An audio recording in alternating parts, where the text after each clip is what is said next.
चले ना, कल लास्ट में हम लोगों ने बेटा identification of period group and block के कुछ क्वेश्चंस पे डिस्कशन चल रहा था हमारा, है ना। और एक दो क्वेश्चन शायद आपको दिए भी थे सॉल्व करने के लिए, नहीं दिए थे? रूल्स लिखे थे बस, अरे मतलब बता तो दिए थे ना। हाँ चलो अभी कर लेते, कोई दिक्कत नहीं है, नाराज काहे को हो रहे हो।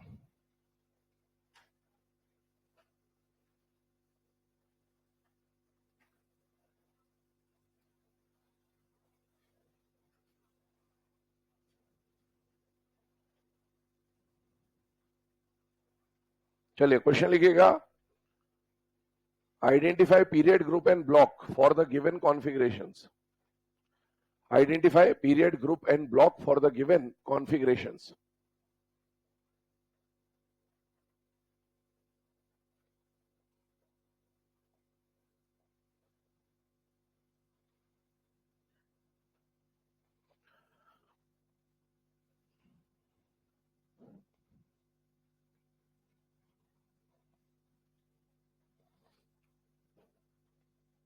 दो कॉन्फ़िगरेशंस आपके सामने लिखी हुई हैं और इन दोनों के लिए आपको, है ना, पीरियड ग्रुप और ब्लॉक अभी आइडेंटिफाई करना है। याद करिएगा, सबसे पहला स्टेप हम लोगों ने सीखा था rearrange the given electronic configuration.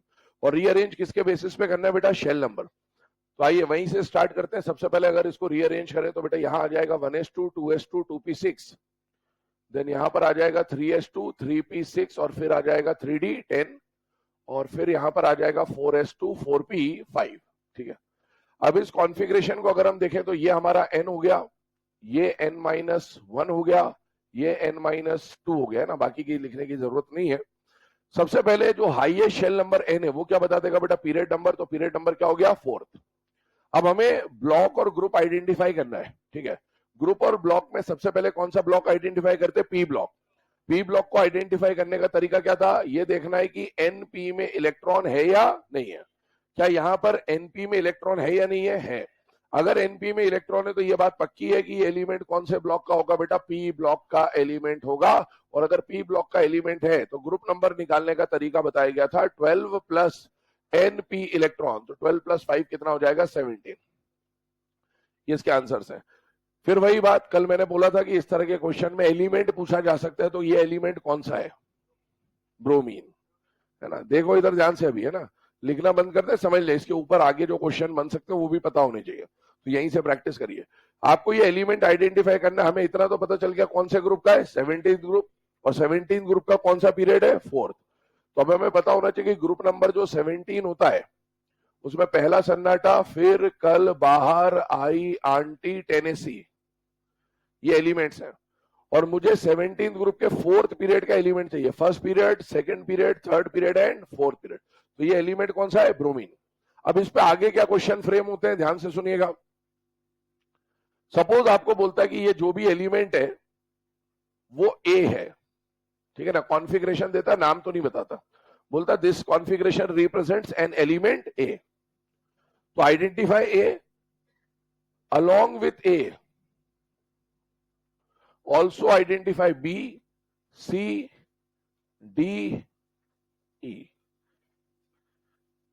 क्या इस तरह का क्वेश्चन, अगर ये एलिमेंट पता चल जाए तो क्या आजू बाजू वाले एलिमेंट हम लोग पहचान सकते हैं बेटा? यस, है ना। तो अब इतना हमको समझ में आना चाहिए कि अगर ऐसा, ये ए कौन आ गया? ब्रोमीन।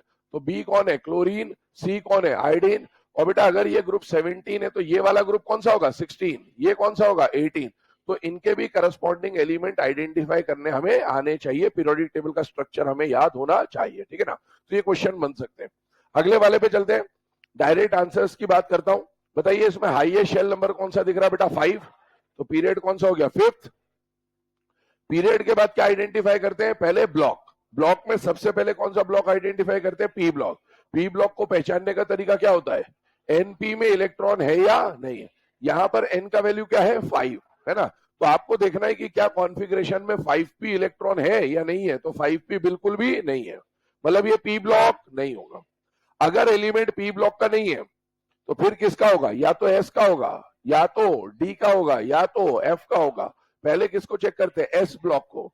एस ब्लॉक को चेक करने का तरीका क्या होता है? एनएस में, एन एस में 1 या 2 होना चाहिए, लेकिन साथ साथ n-1d मतलब 4d, n-1d मतलब 4d खाली, 4d खाली है। साथ ही साथ n-2f मतलब 3f खाली होना चाहिए, खाली है, 3f होता ही नहीं वैसे भी, f तो 4 से चालू होता है। इसका मतलब ये सारी कंडीशन फॉलो कर रहा है, तो ये एलिमेंट कौन से ब्लॉक का है? S block.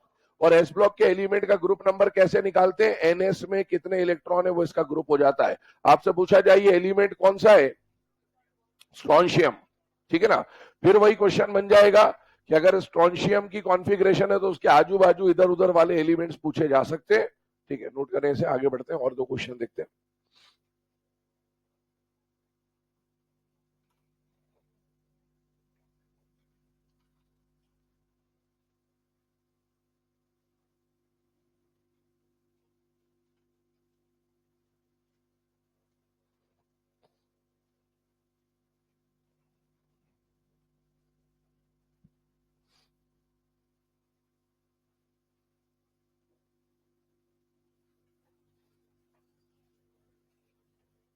चलिए ना, अब ये फर्स्ट और सेकंड क्वेश्चन हो जाने के बाद आगे बढ़ते हैं नेक्स्ट क्वेश्चन की तरफ।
चलिए ना, अब इन दोनों क्वेश्चंस के ऊपर डिस्कशन कर लेते हैं एक बार।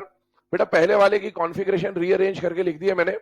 अब देखो, सबसे बड़ा जो शेल नंबर है वो 6 हो गया, दैट इज n। 5 वाला हो गया n-1, 4 वाला हो गया बेटा n-2। बाकी सबको रिप्रेजेंट करने की जरूरत नहीं है। यहां पर भी ये वाला शेल हो जाता है n, ये वाला हो जाता है n-1 और ये वाला शेल क्या हो जाता है बेटा n-2, ठीक है। ये हम लोगों ने शेल लिख दिया। अब मान लीजिए इन कॉन्फ़िगरेशंस में हम लोग बात करें तो सबसे पहली बात क्या है कि आपको सबसे पहले n का वैल्यू देखना है। n का वैल्यू क्या दिख रहा है बेटा? 6, मतलब पीरियड हो जाएगा 6। यहां पर भी n का वैल्यू 6 दिख रहा है तो पीरियड नंबर हो जाएगा 6। अब आपको क्या आइडेंटिफाई करना है? ब्लॉक और ग्रुप। सबसे पहले ब्लॉक पे बात करते हैं तो सबसे पहले पी ब्लॉक को चेक किया जाता है और पी ब्लॉक को चेक करने का तरीका क्या होता है कि एनपी में इलेक्ट्रॉन है या नहीं है। अगेन यहां पर देखिए एनपी में इलेक्ट्रॉन नहीं है और यहां पर भी एनपी में इलेक्ट्रॉन नहीं है, मतलब दोनों पी ब्लॉक तो बिल्कुल भी नहीं है। अब पी ब्लॉक के बाद किसको चेक करेंगे? एस ब्लॉक को। एस ब्लॉक की शर्त क्या बोलती है? एनएस में 1 या 2 होना चाहिए, सही है। एनएस में 1 या 2 होना चाहिए, सही है। लेकिन साथ साथ n-1d खाली, साथ ही साथ n-1d खाली, n-2f खाली, n-2f खाली, ऐसा होना चाहिए। लेकिन ये डी में ही फेल हो गया, इसका मतलब ये एस ब्लॉक नहीं हो सकता। अब अगर पी ब्लॉक नहीं है, एस ब्लॉक नहीं है, तो फिर हम लोग चेक करते हैं एफ ब्लॉक को। और अगर एफ ब्लॉक को चेक करना है तो उसका जनरल कॉन्फ़िगरेशन चेक कर लीजिए। एनएस में 2 होना चाहिए, n-1d में 0 या 1 होना चाहिए और n-2f में 1 से 14 में से कुछ होना चाहिए। ये तीनों शर्तें पूरी कर रहा है, इसका मतलब इसका ब्लॉक कौन सा आ जाएगा, f। और f ब्लॉक का कोई भी एलिमेंट और ग्रुप सोचने की जरूरत नहीं है, थर्ड ग्रुप होता है। अगले वाले पे आइए, इसमें हमने p ब्लॉक और s ब्लॉक चेक कर लिया था, अब f ब्लॉक को चेक करते हैं। पहले f ब्लॉक की शर्त बोलती है ns में 2 होना चाहिए, बिल्कुल सही है। साथ साथ n-1d में 0 या 1 होना चाहिए, यहां तो 10 है, इसका मतलब ये f ब्लॉक नहीं हो सकता। अब अगर p भी नहीं है, s भी नहीं है, f भी नहीं है, तो कौन होगा, d ब्लॉक होगा। और d ब्लॉक का जनरल कॉन्फ़िगरेशन याद करो तो ns में 0 to 2 होना चाहिए, साथ ही साथ n-1d में 1 to 10 होना चाहिए, फुलफिल भी कर रहा है, तो ये डी ब्लॉक है। और डी ब्लॉक का ग्रुप नंबर कैसे निकालते हैं बेटा, ns electron plus n-1 d electron, that is 2 plus 10 equal to 12। तो 12th ग्रुप का एलिमेंट है ये।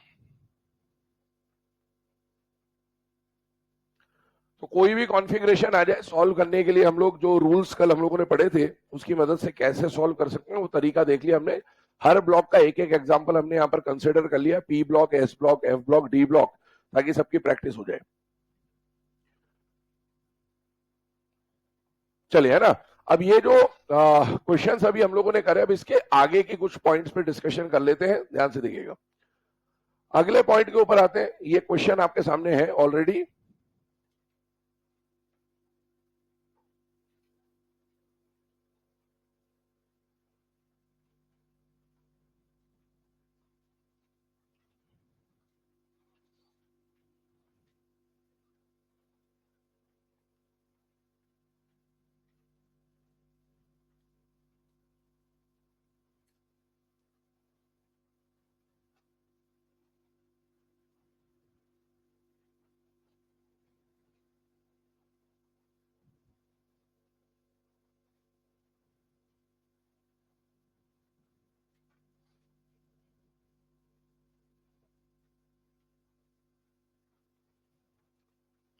समझ में आ रहा भाई इसमें क्या करना है?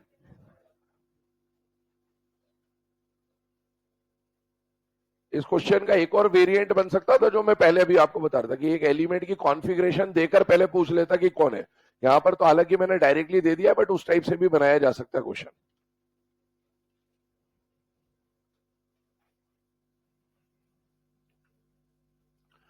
चलिए आइए, है ना। सबसे पहले इसमें बात करें तो हमें यह समझ में आना चाहिए कि ये जो एलिमेंट्स गिवन है कौन से ग्रुप के, बेटा सेकंड ग्रुप। सेकंड ग्रुप में हम जानते हैं बेटा मांगे कार, स्कूटर, बाप, राजी। इसका एटॉमिक नंबर 20, इसका एटॉमिक नंबर 38, इसका एटॉमिक नंबर 56, इसका एटॉमिक नंबर 88। एटॉमिक नंबर कहां से निकाल सकते हैं, मैजिक नंबर से। कुछ ना आता तो मैजिक नंबर का यूज कर सकते हो आप, ठीक है ना। अच्छा मुझे बताइए कैल्शियम कौन से पीरियड का एलिमेंट है, फर्स्ट, सेकंड, थर्ड या फोर्थ? फोर्थ पीरियड का है। ये फिफ्थ पीरियड का है। ये हमारा कौन सा पीरियड चल रहा है, सिक्स्थ, और यहां पर कौन सा पीरियड चल रहा है, सेवेंथ। ये कहानी आ गई, ठीक है। अब आपको ये समझना है कि अगर इसका एटॉमिक नंबर 56 है तो पीरियोडिक टेबल के बारे में याद करिए, सेकंड से पहले क्या फर्स्ट ग्रुप आता है कि नहीं आता? आता है। और सेकंड के बाद क्या थर्ड ग्रुप आता है कि नहीं आता? आता है। और थर्ड के बाद क्या फोर्थ ग्रुप आता है कि नहीं आता? आता है। तो मतलब ये फर्स्ट ग्रुप है, ये थर्ड ग्रुप है, और ये फोर्थ ग्रुप है। आगे बात समझिएगा, 56 से पहले क्या एटॉमिक नंबर 55 आता है कि नहीं आता? आता है। तो हमें एटॉमिक नंबर से समझना पड़ेगा कि ए जो है ना वो ऐसा एलिमेंट है जिसका एटॉमिक नंबर क्या है, 55। और 55 किसका होता है, सीजियम। तो हमें एलिमेंट याद आना चाहिए। कैसे याद आएगा भैया, हमें कौन से पीरियड तक जाना है, सिक्स्थ पीरियड तक। और ग्रुप वन की बात चल रही है, ग्रुप वन का सिक्स्थ पीरियड देखिए, है ली ना की रब से। तो हमें समझ में आ गया कि ये एलिमेंट कौन सा है बेटा, सीजियम, हैविंग सिंबल CS, ठीक है। आगे बढ़ते हैं, 55 के बाद 56 आएगा, 56 के बाद एटॉमिक नंबर कौन सा आएगा, 57। चलिए 57 पे आ जाते हैं, वाई के ऊपर बात कर लेते हैं पहले। तो y जो है ऐसा एलिमेंट है जिसका एटॉमिक नंबर 57, और 57 तो बिल्कुल दिमाग में चमकना चाहिए, कौन होगा, लेंथ है ना। सिक्स्थ पीरियड की बात चल रही है, सिक्स्थ पीरियड की बात चल रही है, थर्ड ग्रुप की बात चल रही है। थर्ड ग्रुप में याद करिएगा पहला, दूसरा, तीसरा पीरियड सन्नाटा होता था। फिर सेकेंड ईयर लाएंगे, तो सिक्स पीरियड में लाएंगे आएगा। क्या इससे ऊपर वाला एलिमेंट पहचान में आ जाता है?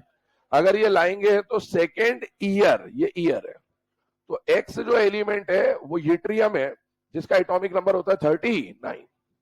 39 मैजिक नंबर से निकाल सकते हैं आराम से, है ना। और वैसे भी देख सकते हो कि 38 के बाद क्या आएगा, 39। फिर आगे बढ़ते हैं, अगला एलिमेंट कौन आ रहा है, सेट। अब मुझे बताइए ये 55 है, ये 56 है, ये 57 है, तो ये क्या हो जाएगा 58? बिल्कुल नहीं, यही नहीं करना है। याद करिएगा 57 के बाद 58 से 71 एफ ब्लॉक में चला जाता है, ठीक है, इसीलिए दिया ये क्वेश्चन कि अपन क्या लगातार में लिख देते हैं। 57 के बाद 58 से 71 एफ ब्लॉक में जाता है, और उसके बाद 71 के बाद अगला एलिमेंट कौन आता है, 72। यहां बीच में तो एफ ब्लॉक चला गया, तो ये 72 है। अब हमें एलिमेंट याद होने चाहिए कि भैया टी जरा हाफ है ना, तो ये एलिमेंट और कुछ नहीं, हाफनियम है, तो Z is hafnium having atomic number 72।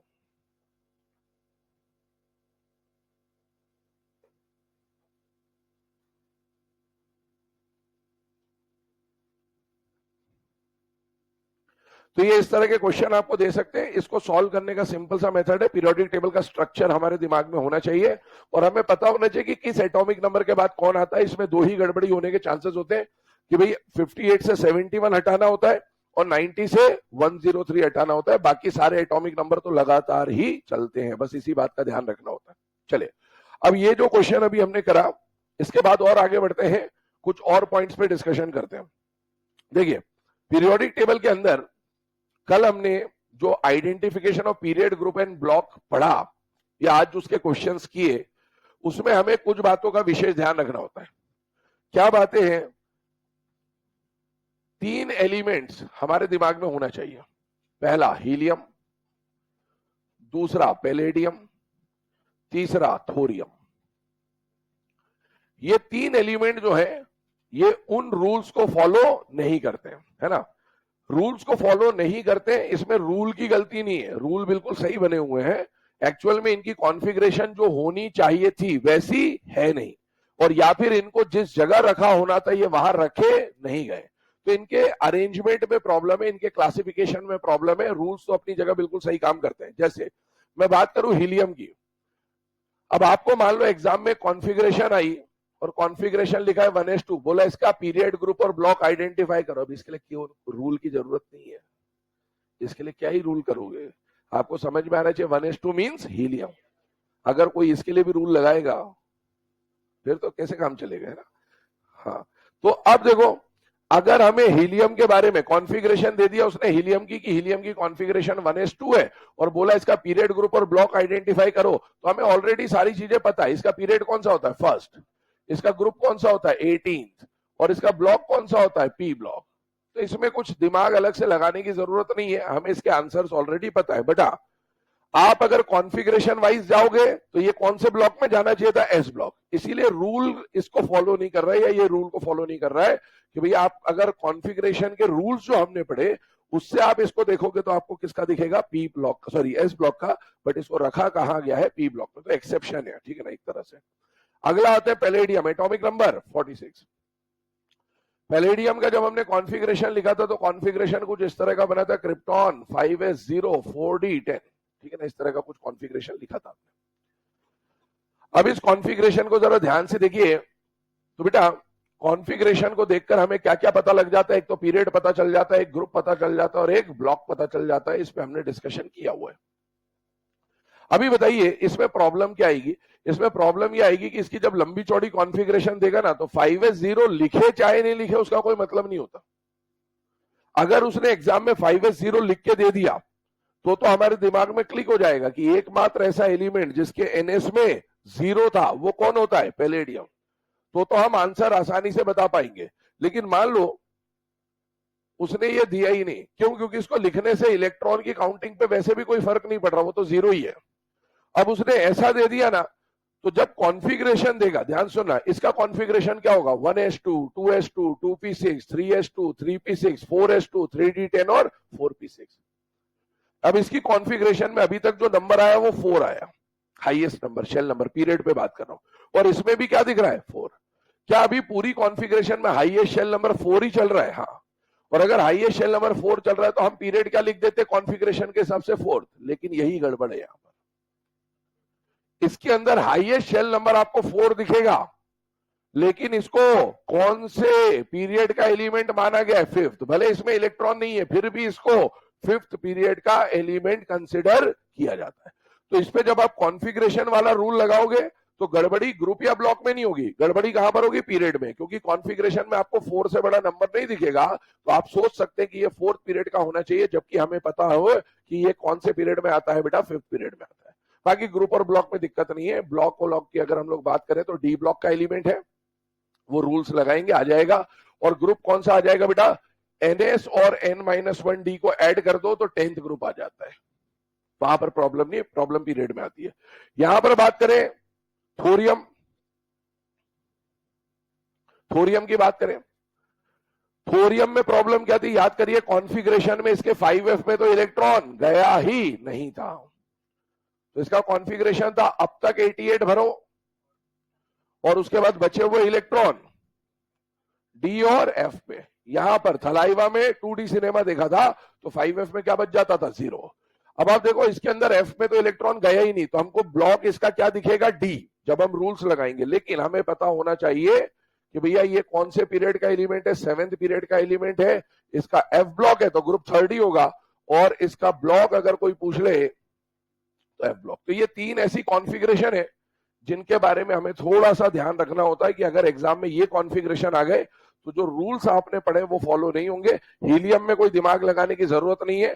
Palladium में भी अगर NS0 लिख देगा तो बहुत कुछ चमक जाएगा, और थोरियम के लिए कॉन्फ़िगरेशन हम देख ही चुके हैं। तो इन 3 पे थोड़ा सा कॉशियस रहने की जरूरत है।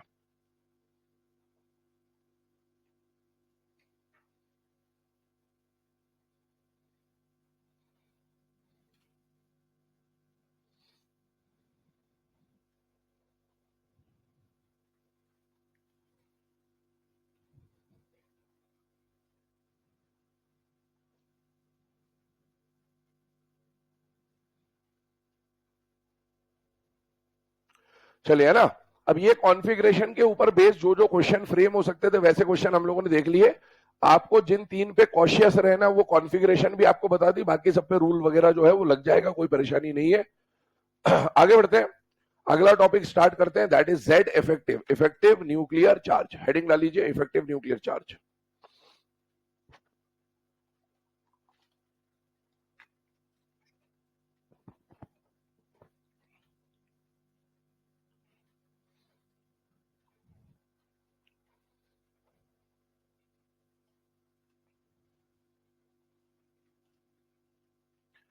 चलिए ना, अब बात करते हैं बेटा इफेक्टिव न्यूक्लियर चार्ज या फिर Z इफेक्टिव के बारे में।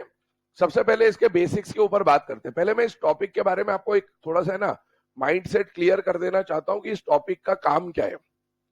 इस टॉपिक में हमें मैथमेटिकल कैलकुलेशंस करनी है ना। जिन्होंने भी पहले पढ़ रखा उनको समझ में आता है कि ये जो Z इफेक्टिव है, आगे हमें जो टॉपिक पढ़ने, जैसे हम एक टॉपिक पढ़ेंगे रेडियस, फिर उसके बाद हम टॉपिक पढ़ेंगे IE, फिर हम पढ़ेंगे EA, फिर हम पढ़ेंगे EN।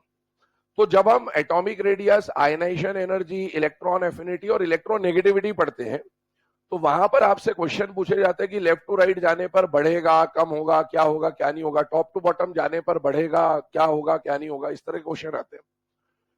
तो उन क्वेश्चन को सॉल्व करने के लिए हमें कुछ फैक्टर्स चाहिए होते हैं। क्या चाहिए होते हैं? फैक्टर्स। ऐसे हथियार चाहिए होते हैं जिनकी मदद से हम उन क्वेश्चंस को क्या कर पाएंगे? सॉल्व कर पाएंगे। Z इफेक्टिव का खुद का कोई अलग से इंपॉर्टेंस नहीं है। ये टॉपिक पढ़ना इसलिए जरूरी है क्योंकि इसको यूज करके हम वो वाले टॉपिक्स को सॉल्व करते हैं। इसमें हम ये पढ़ेंगे, हम कंक्लूजन हमें ऑलरेडी पता है। कंक्लूजन क्या निकलेगा कि लेफ्ट टू राइट जाने पर Z इफेक्टिव बढ़ता है, बस ये कंक्लूजन निकलेगा। अब इसको अगर मैं इतना बोल दूं कि लेफ्ट टू राइट जाने पर Z इफेक्टिव बढ़ता है, तो अगर इतना हम मान लेते हैं तो टॉपिक ही खत्म है, सीधी बात है। और अगर हमारे मन में सवाल उठा कि लेफ्ट टू राइट जाने पर Z इफेक्टिव कैसे बढ़ता है, तो हमें इसको बस और कुछ नहीं, मैथमेटिकली सॉल्व करना पड़ेगा।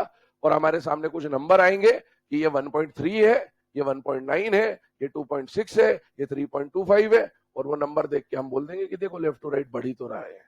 बस यही है इस टॉपिक का काम।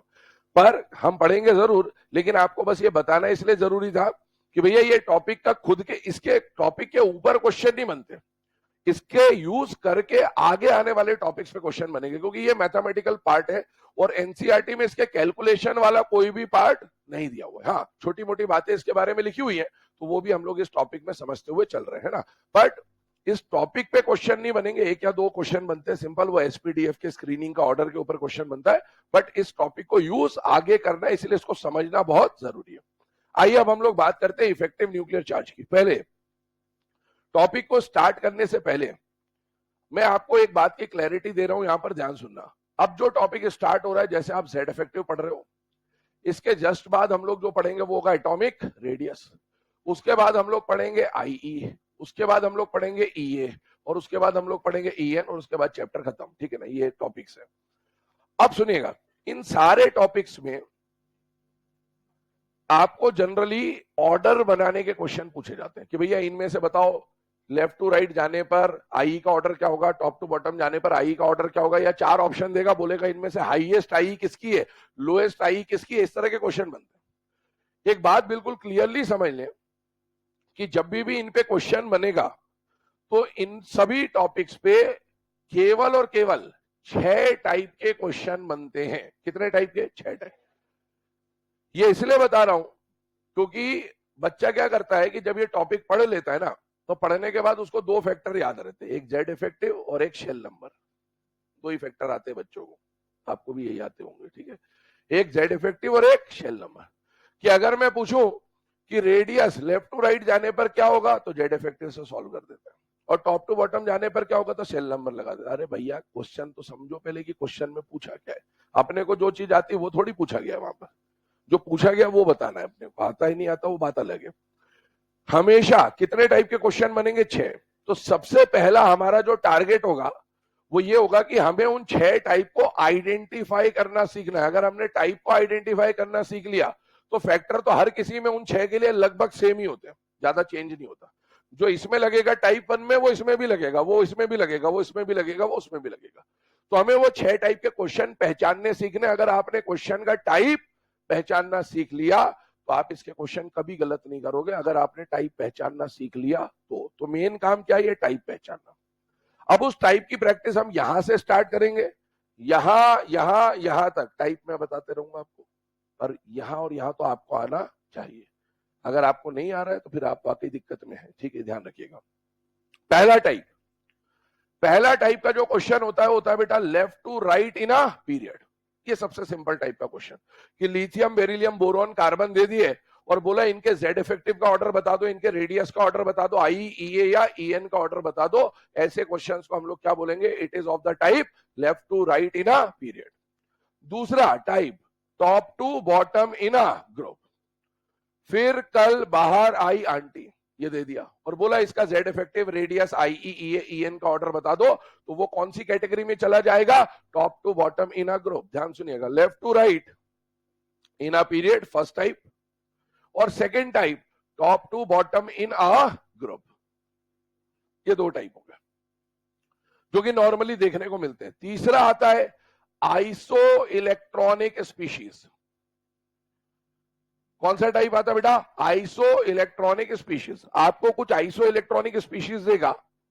आइसो इलेक्ट्रॉनिक स्पीशीज समझ में आता है? आइसो मतलब सेम, इलेक्ट्रॉनिक मतलब इलेक्ट्रॉन। जिनके नंबर ऑफ इलेक्ट्रॉन सेम है उन्हें क्या कहा जाता है? Iso electronic. जैसे फॉर एग्जाम्पल हमें जो बार बार काम में आएगा, जैसे मान ले N3 minus O2 minus F minus Na plus Mg2 plus Al3 plus. इन सब में जब आप इलेक्ट्रॉन की काउंटिंग करोगे तो आपको 10 इलेक्ट्रॉन देखने को मिलेगा। तो ये सारे के सारे आपस में क्या है? Iso electron. तो आपको आइसो इलेक्ट्रॉनिक स्पीशीज दे देगा और बोलेगा इसके लिए जेड इफेक्टिव का ऑर्डर बताओ, रेडियस का, आईई का, ईए का, ईएन का, जो भी ऑर्डर निकल सकता है वो पूछ सकता है। आगे बढ़ते हैं चौथे नंबर पे। चौथे नंबर पे आता है बेटा different species of same element.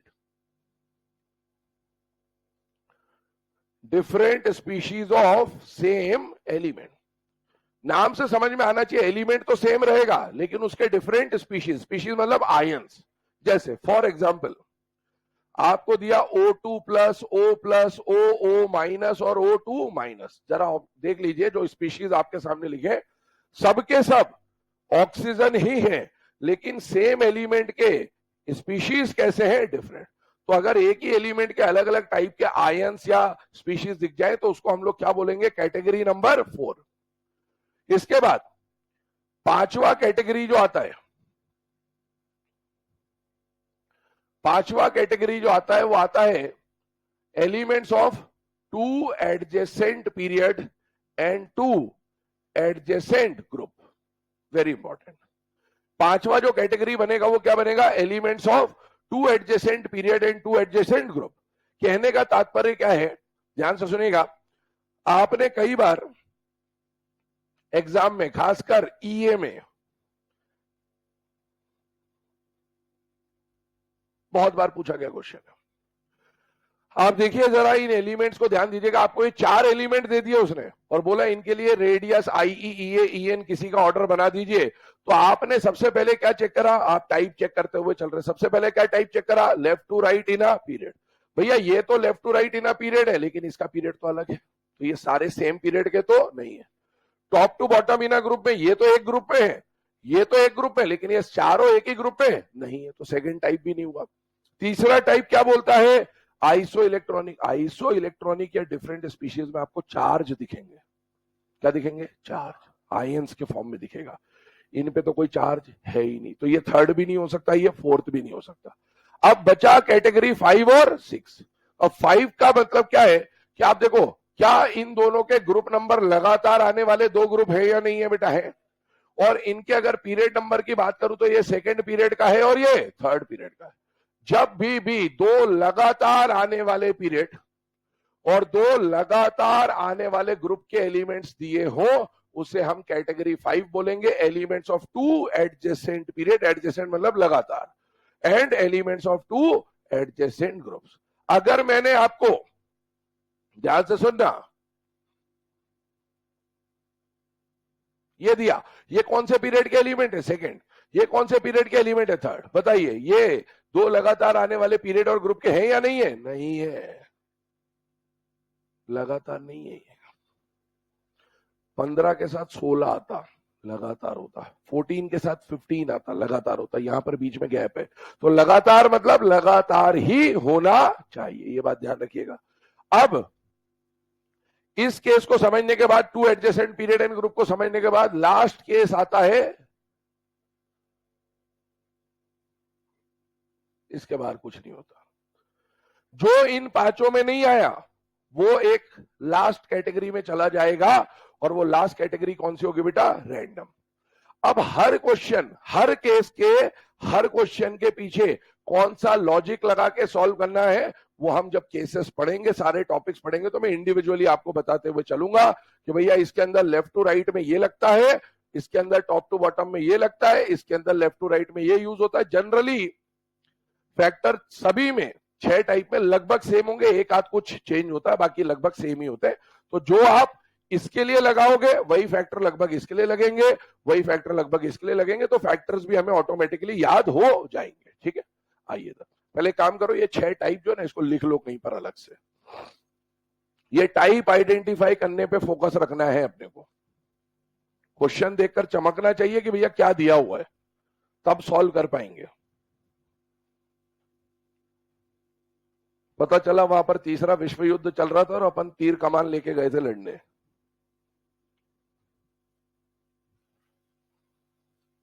जो जंग लड़ने जा रहे हैं उसके लिए हथियार सही इस्तेमाल करेंगे तभी जीत पाएंगे।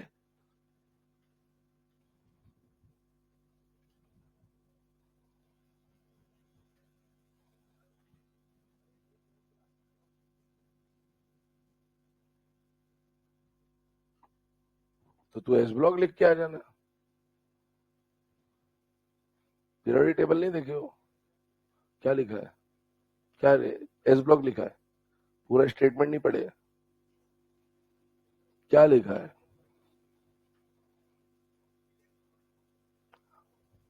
क्या लिखा गया एनसीईआरटी में, एस ब्लॉक लिखा, बस इतना ही लिख दिया, हीलियम और एस ब्लॉक, बस क्या लिखा है।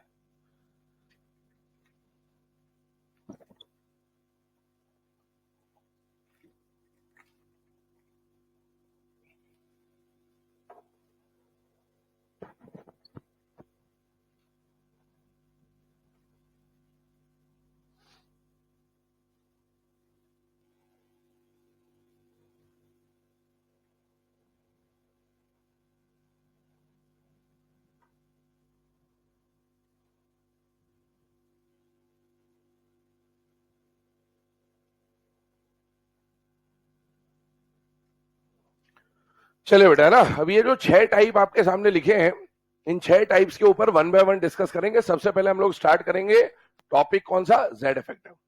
एक बात सुनिएगा, ज्यादातर केसेस में, जैसे चाहे जेड इफेक्टिव की बात करें, चाहे रेडियस IE, EA, EN, है ना, तो जेड इफेक्टिव तो हमारा बस एक फैक्टर रहेगा।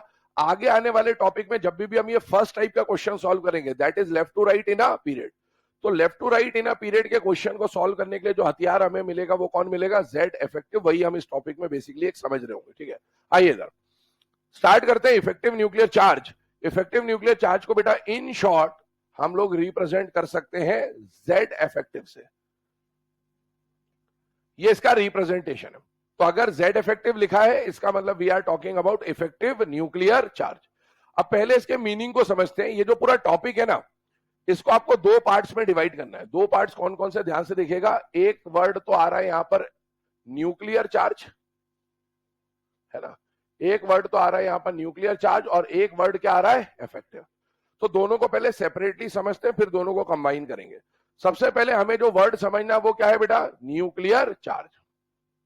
न्यूक्लियर चार्ज वर्ड सुन के क्या दिमाग में एक इंप्रेशन बनता है, ऐसा चार्ज जो न्यूक्लियस की वजह से आता है उसको क्या बोला जाएगा, न्यूक्लियर चार्ज।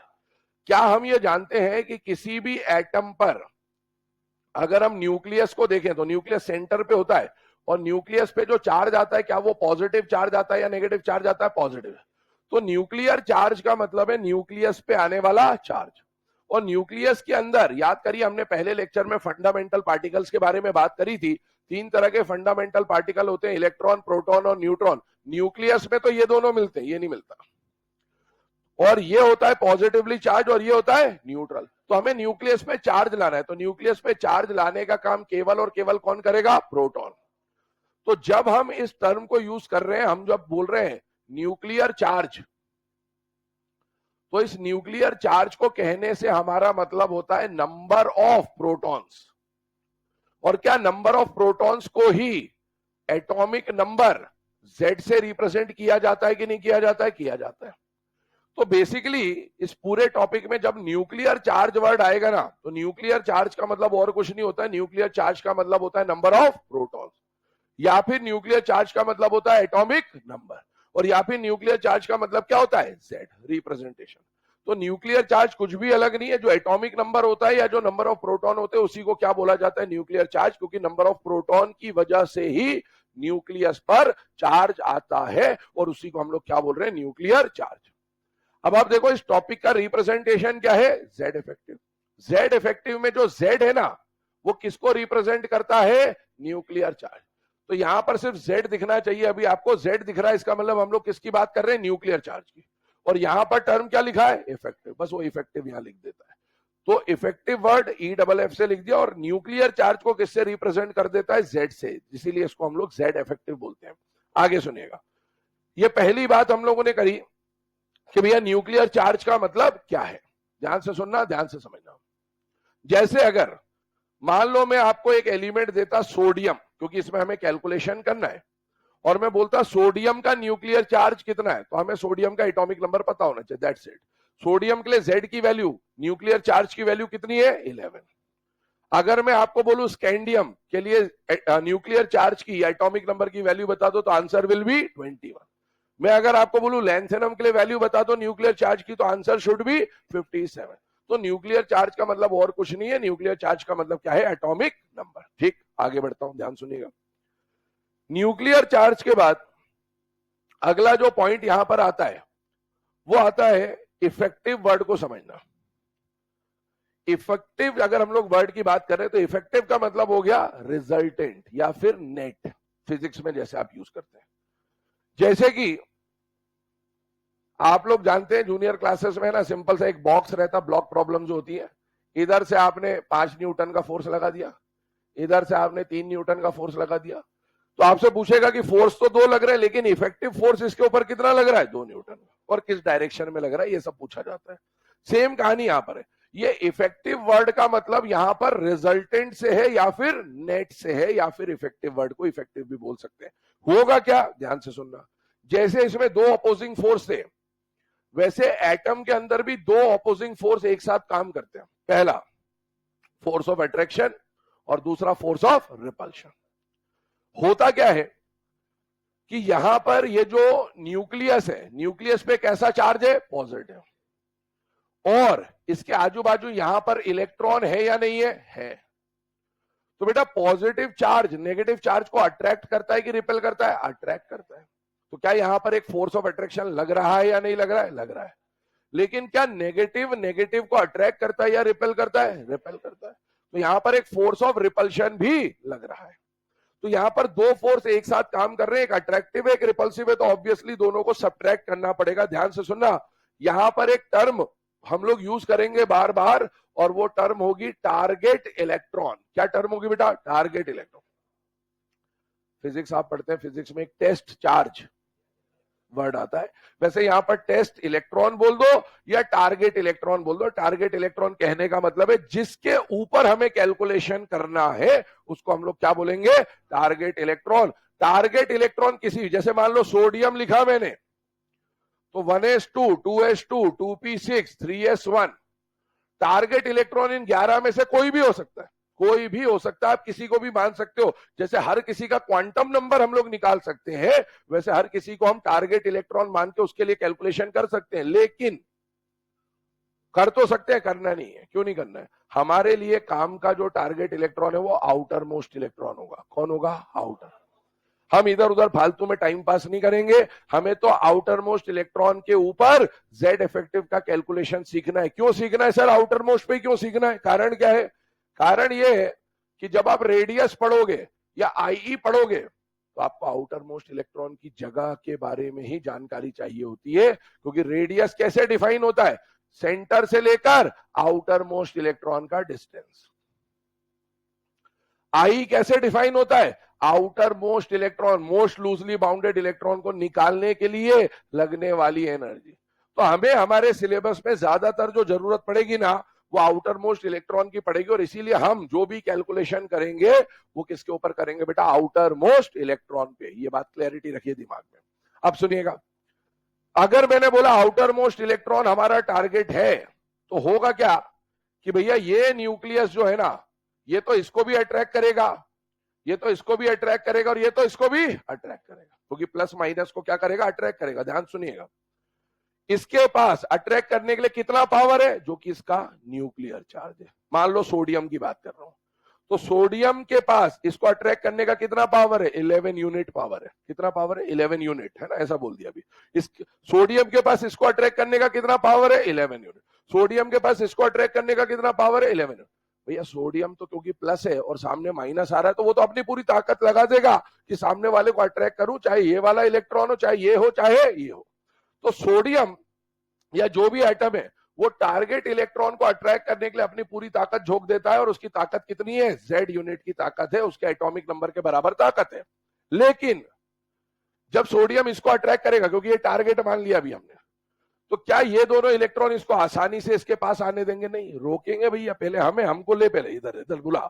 और ये क्या करेगा, तो ये दोनों इलेक्ट्रॉन इन दोनों के बीच में एक दीवार बनने का काम करेंगे, एक स्क्रीन बनने का काम करेंगे, और एक शील्ड बनने का काम करेंगे। तो बेटा ये जो इनर इलेक्ट्रॉन्स होते हैं ना, ये न्यूक्लियस का पूरा अट्रैक्शन यहां तक पहुंचने नहीं देंगे, और इसी इफेक्ट को बोला जाता है शील्डिंग इफेक्ट या फिर स्क्रीनिंग इफेक्ट। तो बताइए, न्यूक्लियस इसको अट्रैक्ट कितने पावर से करना चाहता था, जेड, लेकिन क्या बीच में इन्होंने दीवार खड़ी कर दी, यस। तो क्या पूरा अट्रैक्शन वहां तक पहुंचेगा कि नहीं पहुंचेगा, नहीं पहुंचेगा।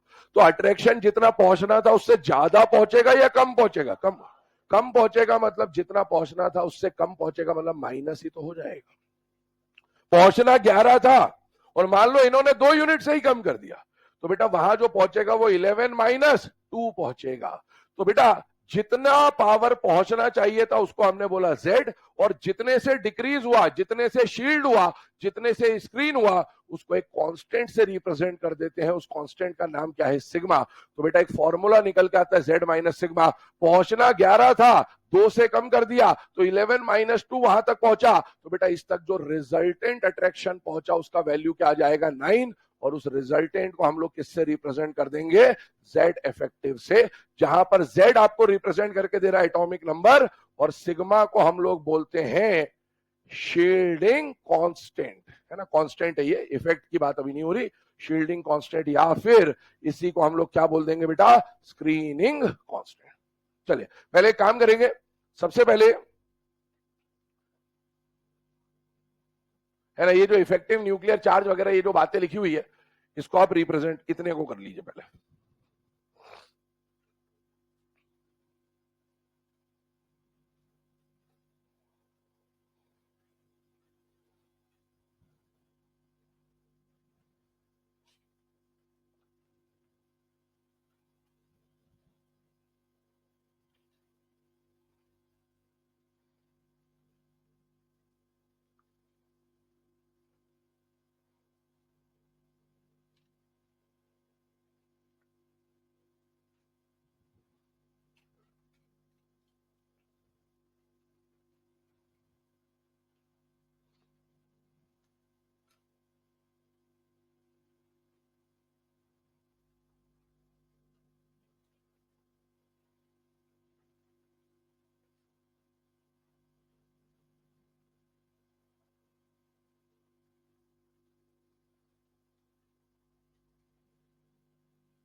चलिए, है ना, अब यहां पर ध्यान दीजिएगा 2 मिनट के लिए। अब ये जो पूरा टॉपिक है इसको हम लोग थोड़ा और डेप्थ में देखेंगे, बट उससे पहले कुछ बातें बता रहा हूं आपको, यहां पर देखना, अभी मैंने डायग्राम बना के वैसे तो बता ही दिया था, फिर से देख लेते हैं। न्यूक्लियस है, यहां पर कुछ ना कुछ इलेक्ट्रॉन्स होंगे, किसी शेल में 1 होगा, 2 होगा, 4 होगा, डिपेंड्स, हम लोग एक एक रिप्रेजेंट कर दे रहे हैं बस। अब हमारा टारगेट इलेक्ट्रॉन कौन सा होने वाला है, सबसे अंदर वाला है, सबसे बाहर वाला, सबसे बाहर वाला, ये फिक्स रहना चाहिए हमारे दिमाग में ना। तो this is our target electron, हम इसी को टारगेट मान के चलेंगे। हालांकि टारगेट किसी को भी माना जा सकता है, लेकिन हमें आउटर मोस्ट को कंसिडर करके उसी पे कैलकुलेशन करना है। सबसे बाहर वाला शेल n, उससे कम वाला n-1, उससे कम वाला n-2, उससे कम n-3, n-4 and so on. Nucleus अपनी पूरी ताकत लगाना चाहता है इसको अट्रैक्ट करने के लिए। न्यूक्लियस इसको कितने से अट्रैक्ट करना चाहता है, Z से। लेकिन जब न्यूक्लियस इसको अट्रैक्ट करेगा, क्या उसके बीच में ये रुकावट पैदा करेंगे बेटा, यस। और ये कितने से इनके अट्रैक्शन को रोकेंगे, एक वैल्यू वो है सिग्मा, और दोनों को माइनस करेंगे तो इसका नेट अट्रैक्शन यहां तक कितना पहुंचेगा वो हमें पता चल जाएगा, और उसी को हम लोग क्या बोलेंगे, इफेक्टिव न्यूक्लियर चार्ज।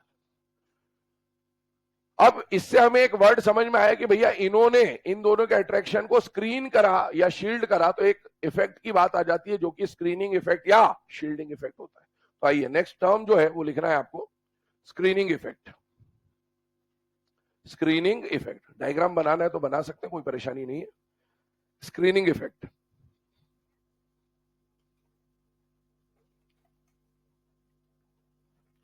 अच्छा स्क्रीनिंग इफेक्ट कौन लगा रहा है, टारगेट इलेक्ट्रॉन लगा रहा है या इनर इलेक्ट्रॉन्स लगा रहा है, इनर। इनर इलेक्ट्रॉन कहने से हमारा तात्पर्य क्या है, इधर ध्यान से सुनना, ये तो इनर है ही है, पर मान लो फोर्थ शेल में 5 इलेक्ट्रॉन होते हैं, कितने होते हैं भैया, एक शेल में एक ही इलेक्ट्रॉन है ऐसा थोड़ी होता है, 5, 6, 10 डिपेंड करता है। मान लो इसमें 5 इलेक्ट्रॉन होते हैं, तो 5 में से कोई पहले आता, फिर उसके बाद आता, फिर उसके बाद आता, फिर उसके बाद आता, फिर ये 5वां आता। तो बेटा 5वां इलेक्ट्रॉन ये है, जो सबसे आउटर मोस्ट शेल का जो सबसे आखिरी इलेक्ट्रॉन होगा ना, वो हमारा क्या रहेगा, टारगेट। तो क्या इससे पहले 4 इलेक्ट्रॉन इसी शेल में भी आए हुए हैं या नहीं आए हुए, आए हुए, तो वो भी इन दोनों के अट्रैक्शन को रोकने का काम करेंगे, क्योंकि यहां पर लाइन लगी हुई है FCFS, first come first serve, मतलब जो पहले आया वो बोलेगा पहले मुझे अट्रैक्ट कर, फिर जो उसके बाद आया बोलेगा मुझे अट्रैक्ट कर, फिर जो आया बोले मुझे अट्रैक्ट कर, मुझे अट्रैक्ट कर, मुझे अट्रैक्ट कर, मुझे अट्रैक्ट कर, फिर इसकी बारी आएगी। तो इसके और इसके अट्रैक्शन के बीच में ये तो रुकावट पैदा करेंगे, साथ में ये भी रुकावट पैदा करेंगे, तो इनके साथ साथ इनको भी इनर इलेक्ट्रॉन ही ट्रीट किया जाता है। जो सबसे आखिरी में इलेक्ट्रॉन आया, उससे पहले जितने इलेक्ट्रॉन आ चुके हैं उन सबको क्या माना जाएगा बेटा, इनर इलेक्ट्रॉन। डेफिनेशन लिखिएगा, स्क्रीनिंग इफेक्ट के बारे में बात कर रहे हैं ना। The outermost electron है ना, आउटरमोस्ट इलेक्ट्रॉन कहने से टारगेट इलेक्ट्रॉन के बारे में बात कर रहे हैं हम, ध्यान रखिएगा। The outermost electron does not feel the complete attraction of nucleus.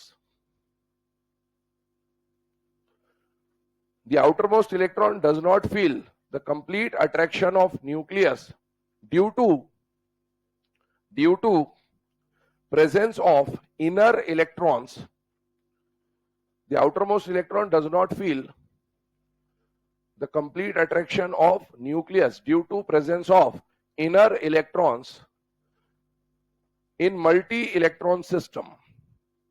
In multi-electron system, this effect is called screening effect. In multi-electron system, this effect is called screening effect. This effect is called screening effect.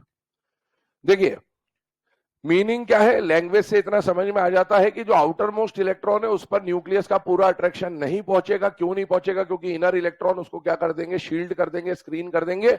लेकिन यहां पर एक term आई है और वो term आई है बेटा multi electron system, है ना. एनसीईआरटी में भी ये वर्ड यूज किया गया है, इसलिए इस पे एक बार चर्चा कर लेते हैं.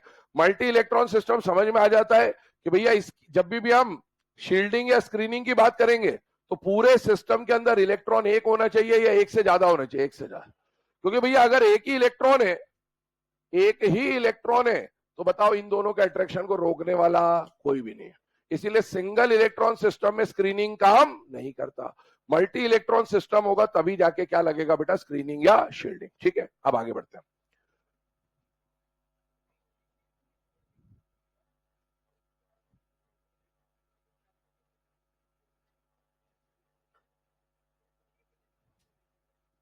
एक और लगाएगा ना, बिल्कुल लगाएगा. अभी तो रूल में आ जाएगी चीज.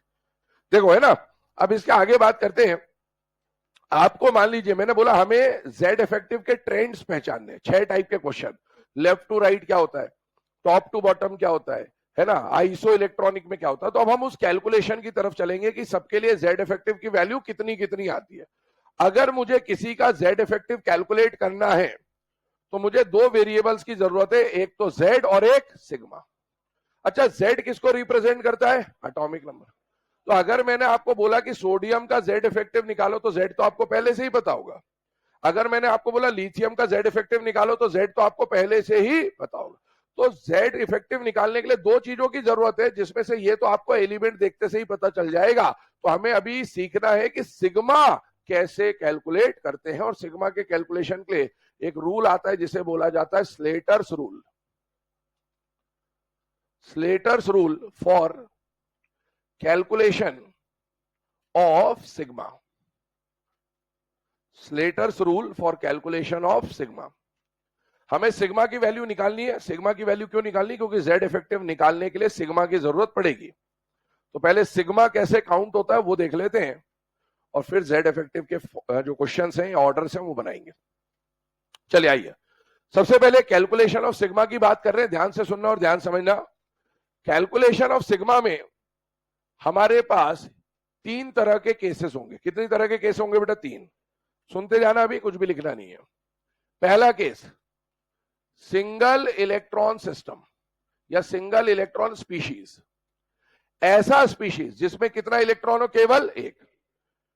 अब मुझे बताओ, अगर ध्यान से सुनना और समझना, एक ही इलेक्ट्रॉन है. वैसे तो मैं यहां पर शेल में भी ऐसे दिखा सकता हूं, लेकिन मैं शेल के बजाय ऑर्बिटल दिखा रहा हूं. मुझे बताओ पहले शेल में कितना सब शेल होता है? एक. कौन सा? एस. कौन सा? 1s. 1s में कितना डब्बा होता है? एक. तो मैं चाहूं तो इसको ऐसे दिखाने के बजाय डायरेक्ट ये दिखा दिया. ये मैंने 1s बना दिया मान लो. और 1s में कितने इलेक्ट्रॉन आ सकते? 2. पर अभी कितना इलेक्ट्रॉन है हमारे पास? एक. अब मुझे बताओ न्यूक्लियस इसको ये इसलिए बनाया ताकि दिख जाए इलेक्ट्रॉन डायरेक्टली, है ना. मुझे बताइए क्या ये प्लस इस माइनस को अट्रैक्ट करेगा? हाँ. क्या ये माइनस इस प्लस की तरफ अट्रैक्ट होना चाहेगा? हाँ. क्या दोनों को रोकने वाला कोई है? नहीं. इसका मतलब रोकने का मतलब होता है सिग्मा, और रोकने वाला कोई नहीं है. तो सिग्मा की वैल्यू कितनी हो गई? 0.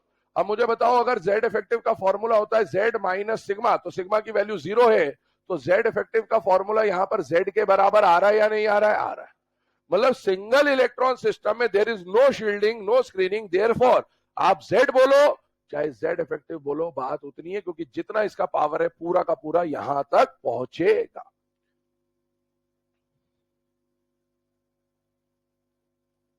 ये आ गया. ठीक है, देखिएगा. सबसे पहले हम लोग बात कर रहे हैं Slater's rule for calculation of sigma के बारे में. तो Slater's rule for calculation of sigma के अंदर, ठीक है, पहला केस आ रहा है आपके सामने फॉर सिंगल इलेक्ट्रॉन स्पीशीज, ध्यान से सुनना और समझना। फॉर सिंगल इलेक्ट्रॉन स्पीशीज की अगर मैं बात करूं तो पहले एग्जांपल देख लेते हैं। मुझे बताओ सिंगल इलेक्ट्रॉन स्पीशीज के क्या क्या एग्जांपल हो सकते हैं? हाइड्रोजन या फिर हीलियम पे +1, ये भी सिंगल इलेक्ट्रॉन है, या फिर लिथियम पे 2+, ये भी सिंगल इलेक्ट्रॉन है, और बहुत सारे हो सकते हैं, कोई भी बना सकते हो। अच्छा मुझे बताओ हाइड्रोजन में अभी फिलहाल में कितने इलेक्ट्रॉन है? एक। हीलियम प्लस में एक, लिथियम 2+ में एक। क्या तीनों में नंबर ऑफ इलेक्ट्रॉन सेम है? सेम इलेक्ट्रॉन वालों को क्या आइसो इलेक्ट्रॉनिक भी बोलते हैं? तो हमें एक केस अभी जो पढ़ना है उसमें आइसो इलेक्ट्रॉनिक भी पढ़ना होता है। तो अभी जो हम केस कंसिडर कर रहे हैं उसमें ऑटोमेटिकली आ जाएगा, रिजल्ट हमें पहले ही दिख जाएगा, ठीक है ना? बाद में पढ़ेंगे उसको अलग से, लेकिन यहां दिख जाएगा। तो मुझे बताइए इन सभी के लिए अगर मैं बात करूं तो बेटा ये न्यूक्लियस है, ये पहला इलेक्ट्रॉन है 1s में, क्या दोनों के अट्रैक्शन को रोकने वाला कोई है या नहीं है? नहीं है। ये हमारा कौन सा इलेक्ट्रॉन है? Target electron. अब इसका मतलब ये हुआ कि अगर ये टारगेट इलेक्ट्रॉन है और रोकने वाला कोई नहीं है तो सिग्मा की वैल्यू कितनी आ गई बेटा? 0। और अगर सिग्मा की वैल्यू 0 है तो Z माइनस सिग्मा अगर हम लोग यहां लगाएंगे तो Z माइनस सिग्मा का मतलब है Z इफेक्टिव का वैल्यू किसके बराबर आ जाएगा? Z के बराबर आ जाएगा, ठीक है। दूसरा वाला भी समझा देता हूं, दोनों एक साथ लिख लीजिएगा। यहां पर आते हैं सेकंड वाले में। पहला केस क्या बताया? Single electron species. दूसरा केस कौन आएगा? 2 इलेक्ट्रॉन स्पीशीज। कौन सा आया? 2 इलेक्ट्रॉन। अब 2 इलेक्ट्रॉन ही क्यों लिया? कारण समझना। पहला केस ऐसा पढ़ा हम लोगों ने जहां पर कोई भी शील्डिंग या स्क्रीनिंग काम नहीं कर रहा था, लेकिन अभी हमने थोड़ी देर पहले स्क्रीनिंग की जब डेफिनेशन लिखी तो उसमें एक वर्ड यूज करा था, मल्टी इलेक्ट्रॉन सिस्टम। मल्टी का मतलब 2 इलेक्ट्रॉन भी मल्टी में ही आएगा, है ना, क्योंकि ये सिंगल है और सिंगल के अलावा जो भी हो मल्टी इलेक्ट्रॉन है। तो मल्टी इलेक्ट्रॉन को 2 पार्ट में डिवाइड करेंगे, एक 2 इलेक्ट्रॉन वाला मल्टी और एक मोर देन 2 इलेक्ट्रॉन वाला मल्टी। ये भी मल्टी इलेक्ट्रॉन है, ये भी मल्टी इलेक्ट्रॉन है। ये 2 केस बनेंगे, ये फर्स्ट केस है, ये सेकंड केस है और ये थर्ड केस है। सर ऐसा क्यों कर दिया? ऐसा क्यों नहीं करा कि सिंगल इलेक्ट्रॉन और मल्टी इलेक्ट्रॉन 2 केस में खत्म हो जाता? कारण समझिएगा, एक्चुअल में जब 2 इलेक्ट्रॉन आएंगे ना तो एक ही शेल यूज होगा। कितना शेल यूज होगा? ये। और बताओ अगर 2 से ज्यादा कितने भी हो, 2 से ज्यादा कितने भी हो, क्या एक शेल में काम चलेगा या एक से ज्यादा लगेंगे? एक से ज्यादा, कम से कम एक से ज्यादा शेल लगेंगे। होगा क्या? जैसे जैसे शेल नंबर बढ़ता है वैसे वैसे स्क्रीनिंग का जो पावर है वो भी चेंज होता है। क्या होता है? चेंज होता है। और इसीलिए सिंगल को अगर हम लोग सॉल्व कर लेंगे तो हमको बाकी other shells, number of shells अगर ज्यादा हो, वेरिएबल हो, तो उसकी कहानी समझ नहीं आएगी। इसीलिए इसको अलग पढ़ते हैं और इसको अलग पढ़ते हैं। तो यहां पर अभी हम लोग बात करेंगे 2 इलेक्ट्रॉन स्पीशीज के बारे में। बेटा 2 इलेक्ट्रॉन स्पीशीज की अगर बात की जाए तो इसका एग्जाम्पल कौन हो जाएगा? सबसे पहले तो हीलियम, फिर हमने ले लिया लिथियम प्लस, फिर हमने ले लिया बेरिलियम 2+, एटसेट्रा। बहुत सारे एग्जाम्पल हो सकते हैं। अगेन चेक करिए, इसके पास, इसके पास, इसके पास, क्या सभी के पास 2-2 इलेक्ट्रॉन है या नहीं है? तो क्या ये सभी आपस में आइसो इलेक्ट्रॉनिक है या नहीं है? आइए आगे देखते हैं। सबसे पहले shielding by target electron on itself. मुझे बताना, मान लो मैंने ये न्यूक्लियस बनाया और ये ऑर्बिटल बना रहा हूं क्योंकि 2 इलेक्ट्रॉन दिखाने हैं मुझे। पहला ही शेल है, टारगेट कौन होगा? पहला इलेक्ट्रॉन या आउटर में उसका आखिरी इलेक्ट्रॉन? आखिरी। मान लो मैं इसको दूसरा इलेक्ट्रॉन मान के चल रहा हूं इसको, तो ये इलेक्ट्रॉन हमारे लिए क्या बन गया? टारगेट। सुनना, क्या न्यूक्लियस टारगेट को अट्रैक्ट करेगा कि नहीं करेगा? करेगा। और क्या टारगेट खुद ब खुद अट्रैक्ट होना चाहेगा कि नहीं चाहेगा? चाहेगा। रोकने का काम टारगेट नहीं करेगा, रोकने का काम ये वाला इलेक्ट्रॉन करेगा। तो हम एक स्टेटमेंट लिखेंगे, shielding by target electron on itself. क्या टारगेट खुद को शील्ड करेगा या रोकेगा? क्या नहीं। टारगेट इलेक्ट्रॉन का खुद पे लगने वाला शील्डिंग हमेशा 0, वो खुद को शील्ड नहीं करेगा। लेकिन क्या ये एक इलेक्ट्रॉन शील्डिंग लगाएगा कि नहीं लगाएगा? लगाएगा। ये जो एक इलेक्ट्रॉन है, क्या ये 1s का इलेक्ट्रॉन है या नहीं है? तो यहां देखो, shielding by single 1s electron, shielding by single 1s electron on target. इसके लिए एक मैथमेटिकल वैल्यू डिफाइन करिए स्लेटर ने। ये वैल्यू मैं नहीं लिख रहा हूं, किसने दी है? स्लेटर। अब अगर इसके लिए हमारे मन में सवाल आए कि सर 0.3 ही क्यों लिया, तो उसका कोई जस्टिफिकेशन नहीं है, स्लेटर ने दी, अपन मान रहे, बस बात खत्म। तो देखो, shielding by single 1s electron on target, ये जो एक इलेक्ट्रॉन है ये टारगेट पे कितने की शील्डिंग लगाएगा? 0.3 की। हमारा फॉर्मूला क्या था, Z effective is equal to Z minus sigma. और इसमें बताइए शील्ड दो इलेक्ट्रॉन है, दो में से एक तो टारगेट हो गया, तो शील्डिंग लगाने वाला कितना इलेक्ट्रॉन है, एक ही है, और उसकी शील्डिंग कितनी है 0.3। तो क्या शील्डिंग की वैल्यू फिक्स हो गई एक तरह से, यस, क्योंकि एक ही तो है और उसकी वैल्यू 0.3 है। तो आपका जो फॉर्मूला है वो Z effective is equal to Z minus sigma में सिग्मा की वैल्यू कितनी आ जाती है बेटा 0.3। तो एक फॉर्मूला डिराइव हो गया कि सिंगल इलेक्ट्रॉन स्पीशीज में Z effective equal to Z always true है, और टू इलेक्ट्रॉन स्पीशीज में Z effective is equal to Z minus 0.30 always true रहेगा। ठीक है, अब एक बात समझे,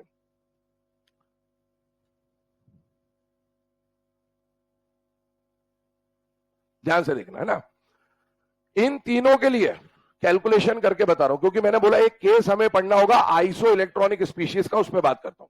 मुझे बताइए हीलियम के लिए, लिथियम प्लस के लिए और बेरिलियम 2 प्लस के लिए कैलकुलेशन कर रहा हूं, क्या निकाल रहे हैं, Z effective is equal to Z minus sigma. मुझे बताइए हीलियम का Z कितना होता है, Z का मतलब क्या होता है, एटॉमिक नंबर। पहले लेक्चर में बताया था कितना भी प्लस आ जाए कितना भी माइनस आ जाए इलेक्ट्रॉन बदलता है लेकिन एटॉमिक नंबर नहीं। मैंने अगर O बोला है तो उसका एटॉमिक नंबर भी 8 है, O प्लस बोला है तो उसका एटॉमिक नंबर भी 8 है, O पे 100 प्लस लगा दूं 200 माइनस लगा दूं कुछ भी लगा दूं एटॉमिक नंबर चेंज नहीं होगा। मुझे बताइए हीलियम का एटॉमिक नंबर 2, लिथियम का एटॉमिक नंबर 3, बेरिलियम का एटॉमिक नंबर 4, ये तो Z आ गया, माइनस माइनस माइनस सिग्मा। मुझे बताओ क्या ये 2 इलेक्ट्रॉन, ये 2 इलेक्ट्रॉन, ये 2 इलेक्ट्रॉन स्पीशीज है या नहीं है। 2 इलेक्ट्रॉन में से एक तो हमेशा आपका टारगेट होगा, तो शील्डिंग लगाने वाला कितना इलेक्ट्रॉन बचा, एक, और स्लेटर ने बोला उसकी वैल्यू कितनी है 0.3। तो बेटा 2 माइनस 0.3, यहां पर 3 माइनस 0.3, क्योंकि इलेक्ट्रॉन तो दो ही है, और यहां पर 4 माइनस 0.3। सॉल्व करोगे तो यहां पर वैल्यू आएगा 1.7, यहां आएगा 2.7, यहां पर आएगा 3.7। आप जरा वैल्यू के ट्रेंड को देखिएगा, इसका Z इफेक्टिव 1.7, इसका 2.7, इसका 3.7, क्या ये तीनों आइसो इलेक्ट्रॉनिक है। आइसो इलेक्ट्रॉनिक में जैसे जैसे पॉजिटिव चार्ज बढ़ रहा है, 0 +1 +2 पॉजिटिव चार्ज बढ़ रहा है, क्या Z इफेक्टिव का वैल्यू भी बढ़ रहा है। इससे हमको एक कंक्लूजन मिलेगा, हम लोग आगे लिखेंगे, बट वो कंक्लूजन क्या होने वाला है कि भैया अगर आइसो इलेक्ट्रॉनिक स्पीशीज होता है ना तो इसमें एक फॉर्मूला बनेगा Z effective directly proportional to positive charge. जैसे जैसे पॉजिटिव चार्ज बढ़ेगा, आइसो इलेक्ट्रॉनिक की बात हो रही है, जैसे जैसे पॉजिटिव चार्ज बढ़ेगा Z इफेक्टिव का वैल्यू भी बढ़ता जाएगा। ठीक है, खैर अभी इसको हटा दे रहा हूं, अभी आप ये केवल केस 1 और केस 2 को नोट डाउन कर लीजिए।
केस 1 लिख लिया बेटा सबने।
चलिए है ना, अभी केस 1 और केस 2 के ऊपर हम लोगों ने बात कर लिया। एक बार फटाफट इसको रिकॉल करवा देता हूं, इसमें पहले कुछ क्वेश्चंस करेंगे, फिर केस नंबर 3 पे चलेंगे। सबसे पहली बात, 3 तरह के केस आपको पढ़ने, एक पढ़ना है बेटा सिंगल इलेक्ट्रॉन सिस्टम, एक पढ़ना है 2 इलेक्ट्रॉन सिस्टम, और एक पढ़ना है more than 2 electron system. Single electron system में हमारा फॉर्मूला तो हर जगह Z is equal to Z minus, sorry Z effective is equal to Z minus sigma है। Z किसको रिप्रेजेंट करेगा? एटॉमिक नंबर को। और सिग्मा को निकालने के लिए, सिग्मा शील्डिंग इफेक्ट को दिखाता है कि न्यूक्लियस और टारगेट के बीच में रुकावट कितनी है, वो सिग्मा बताएगा। और उसको निकालने के लिए हम एक रूल का यूज कर रहे हैं जिसका नाम क्या है बेटा? Slater's rule. पहली बात, स्लेटर्स रूल लिखा है या स्लेटर्स लॉ लिखा है? रूल लिखा है। रूल और लॉ जमीन आसमान का अंतर होता है दोनों चीजों में, ठीक है। लॉ को एक तरह से यूनिवर्सल ट्रूथ माना जाता है, और रूल मतलब चलता फिरता कुछ एक 2-4 चीजें थी, उसको समझाने के लिए कुछ बना दिया गया। तो ये रूल है, ये लॉ नहीं है। मतलब आगे जैसे जैसे हम सिलेबस में बढ़ेंगे ना, कई जगह ऐसी आएंगी जहां पर स्लेटर रूल का रायता डुल जाएगा। ध्यान सुन लीजिए, क्लैरिटी रखिए दिमाग में। ये रूल है, ये लॉ नहीं है। पर इसको पढ़े बिना हम ये सिग्मा निकाल नहीं सकते, तो इसलिए हमको इसको पढ़ना जरूरी है। लेकिन ये ऑलवेज ट्रू हो ये जरूरी नहीं है। आगे हम जब बढ़ेंगे सिलेबस में, कुछ एक पॉइंट आएंगे, स्पेशली डी ब्लॉक में आएंगे, तो मैं आपको बताऊंगा कि स्लेटर का नाम में रूल लिखा था, लॉ नहीं लिखा था। ये बोलूंगा मैं, इसने पहले बता दिया। अब सुनिएगा, मैंने आपको बोला Z effective is equal to Z minus sigma. Z बताता है एटॉमिक नंबर को, सिग्मा किसको बताएगा? शील्डिंग को। अब सिग्मा निकालने के लिए 3 तरह के केसेस पढ़ने, 1 electron system, 2 electron system and more than 2 electron system. Single electron system यदि है तो बेटा न्यूक्लियस के अलावा कितना इलेक्ट्रॉन? एक ही तो है। क्या दोनों के अट्रैक्शन को रोकने वाला कोई है या नहीं है? नहीं है। मतलब यहां पर शील्डिंग काम करेगा कि नहीं करेगा? नहीं करेगा। तो सिग्मा का वैल्यू कितना हो गया? 0। तो Z effective is equal to Z minus sigma में अगर सिग्मा 0 हो गया तो क्या Z effective equal to Z हो जाएगा कि नहीं हो जाएगा? हो जाएगा। तो अगर मैं आपसे क्वेश्चन पूछूं कि in single electron system screening does not work, सही है या गलत है? सही है। In single electron system the value of effective nuclear charge will always be equal to the nuclear charge। सही है या गलत है? सही है। एक ही बात है, because Z effective will be equal to Z। आगे बढ़ते हैं सेकंड केस पे। सेकंड केस क्या बोल रहा है? हम लोग 2 इलेक्ट्रॉन सिस्टम की बात कर रहे हैं, मतलब न्यूक्लियस के अलावा कितने इलेक्ट्रॉन है? 2। ये वाला दूसरा वाला इलेक्ट्रॉन हमारा टारगेट है। तो क्या न्यूक्लियस और दूसरे इलेक्ट्रॉन के बीच में शील्डिंग लगाने के लिए केवल और केवल एक ही इलेक्ट्रॉन है या नहीं है? तो बेटा एक इलेक्ट्रॉन शील्डिंग लगाएगा, और वो जो एक इलेक्ट्रॉन शील्डिंग लगाएगा डेफिनेटली वो 1s का ही होगा, क्योंकि 2 इलेक्ट्रॉन जब भी भरोगे कॉन्फ़िगरेशन 1s2 बनती है। तो 1s2 का दूसरा इलेक्ट्रॉन तो टारगेट है, तो 1s का जो पहला इलेक्ट्रॉन है वही शील्डिंग लगाएगा। तो बेटा 2 इलेक्ट्रॉन सिस्टम में हमेशा जो शील्डिंग लगाएगा वो सिंगल 1s इलेक्ट्रॉन होगा। और स्लेटर ने क्या बोला कि जो एक 1s का इलेक्ट्रॉन शील्डिंग लगाता है उसकी वैल्यू कितने की होती है? 0.3 की।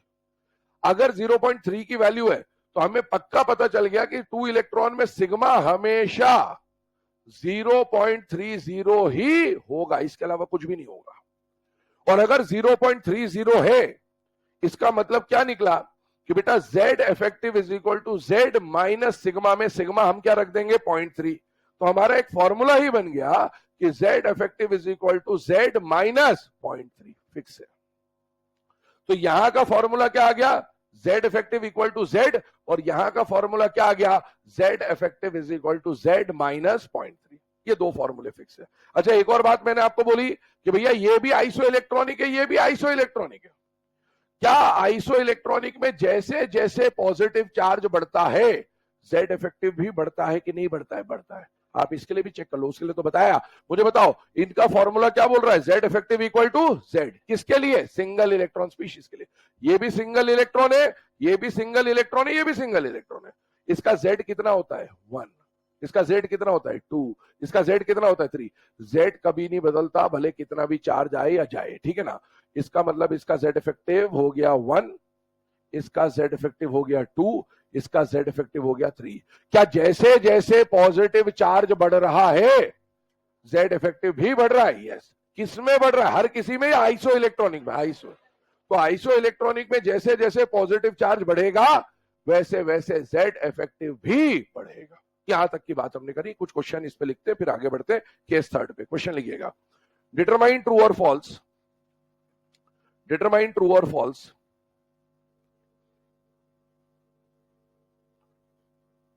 डिटरमाइन ट्रू और फॉल्स। पहला स्टेटमेंट लिखे, in single electron species, in single electron species shielding effect does not apply. In single electron species, shielding effect does not apply. सही है या गलत है? सही है, बिल्कुल है। अगला स्टेटमेंट लिखें, for single electron species, for single electron species the effective nuclear charge, the effective nuclear charge is always equal to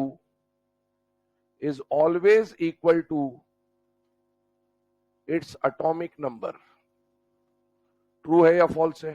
true है, ट्रू है। सिंगल इलेक्ट्रॉन में Z effective equal to Z होगा हमेशा, और Z का मतलब atomic number बोल दो या न्यूक्लियर चार्ज बोल दो या नंबर ऑफ प्रोटॉन्स बोल दो, इफेक्टिव न्यूक्लियर चार्ज और न्यूक्लियर चार्ज हमेशा बराबर होंगे। तीसरा लिखिए, for to electron species, for to electron species the value of sigma, the value of sigma is always 0.30. For two electron species, the value of sigma is always 0.30. बताइए सही है या गलत है? सही है, बिल्कुल सही है, क्योंकि टू इलेक्ट्रॉन स्पीशीज में एक तो टारगेट होगा और एक ही शील्डिंग लगाने वाला इलेक्ट्रॉन होगा, और वो जो एक शील्डिंग लगाने वाला इलेक्ट्रॉन होगा उसके सिग्मा की वैल्यू अभी थोड़ी देर पहले हमने लिखी थी, दैट इज 0.30। तो फिक्स सही है, तो ट्रू स्टेटमेंट है। अगला लिखें, for two electron species, for two electron species, value of Z effective, for two electron species, value of Z effective is always constant.